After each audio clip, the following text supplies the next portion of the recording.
چطورین؟ خوش برگشتین به کانال ویفرن.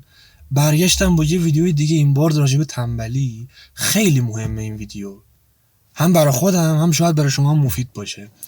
الان ببین من کجام، تو ماشین نشستم، یه وری نشستم، دوربین فلانه، ممکنه نور خوب نباشه، احتمالاً صدا شاید خوب نباشه، خب ولی اومدم این ویدیو رو بگیرم چون به نظر خودم این ویدیو خیلی مهمه. یه مسئله بود، احتمالاً شنیده باشین. میخوایم مثلا یه جوری بچرخونم برسم به تنبلی. میگه اگه یه بار یه مشکلی برات پیش اومد، یه چی میگن، یه چیزی جلوی راهتو گرفت، میتونی بگی تقصیر شرایط، تقصیر محیط، تقصیر مثلا فلان چیز یا فلان کسه. دوبار اگه اون مشکل پیش اومد میتونی بگی تقصیر محیط، تقصیر شرایط، تقصیر فلانه و حالا یک کمی هم تقصیر منه.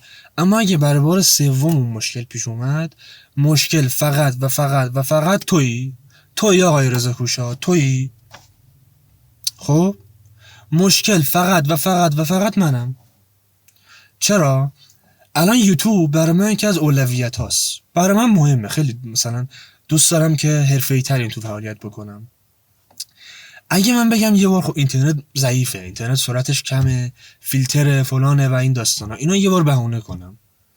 بگم نه امکانات ندارم، مثلا توی ماشینم اتاقی ندارم که توش فیلم بگیرم، دوربین خوب ندارم، میکروفون خوب ندارم، تجهیزات ندارم.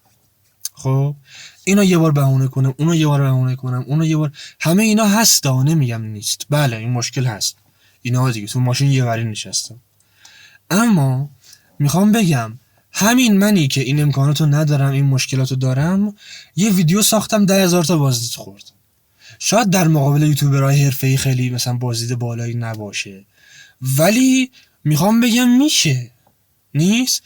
میخوام بگم یعنی خلاصه حرفم اینه، اگر الان مشکل داری یا به هر دلیلی هر کاری میخوای بکنی نمیتونی یا نمیشه، مشکل خودتی. خیلی روک. من چطوری زبان آلمانی خوندم؟ من الان زبان به غیر از زبان انگلیسی که بلدم و تدریس میکنم، زبان آلمانی هم بلدم. چطوری این کارو کردم؟ خودم. تا بگو یک جلسه من کلاس رفتم نرفتم. حالا مثلا من یه پیش زمینه بالاخره تو انگلیسی تدریس کردم و این داستانا، یه ذره مثلا حرفه‌ای میدونستم چطوری باید یه زبونو یاد گرفت، ولی در اصل موضوع تغییر ایجاد نمیکنه. الان برای یوتیوب من بارها به خودم قول دادم، هم جلوی دوربین هم به خودم تو خلوت خودم قول دادم که هر هفته ویدیو میذارم، هفته‌ای چند روز، بعضی موقع گفتم هر روز ویدیو میذارم. ولی قبل از همین ویدیویی که الان داری میبینی، یه ویدیو قبلش مال 15-16 روز 17 روز پیشه. یعنی منی که میگفتم هر روز ویدیو میذارم، الان بیشتر از 2 هفته است ویدیو نذاشتم و مقصر فقط منم. اینترنت ضعیفه، امکانات ندارم فلان، آره مقصر ولی منم. برای اینکه اگه میخواستم با همه این مشکلات، ضعیف بودن اینترنت و فلان اینا، این ویدیو رو میذاشتم. چطور الان دارم میذارم؟ اون موقع نمیذاشتم، تنبلیه. خب اگه تنبلی، این موضوع رو باید تو ذهنت نگه داری که مقصر خودتی، دیگرانو چیزای دیگر رو بهونه نکن.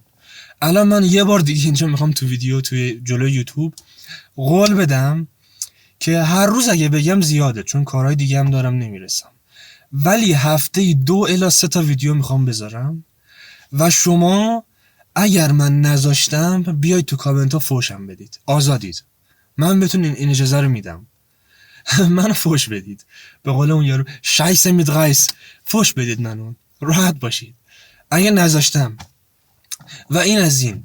خلاصه که از این به بعد هفته 2 الی 3 تا ویدیو دارم و در مورد چیزهای بهتر. حالا اینجوری یه ولی تو ماشین و از این داستانا نیست. مرسی که دیدی، سابسکرایب یادت نره و فدام.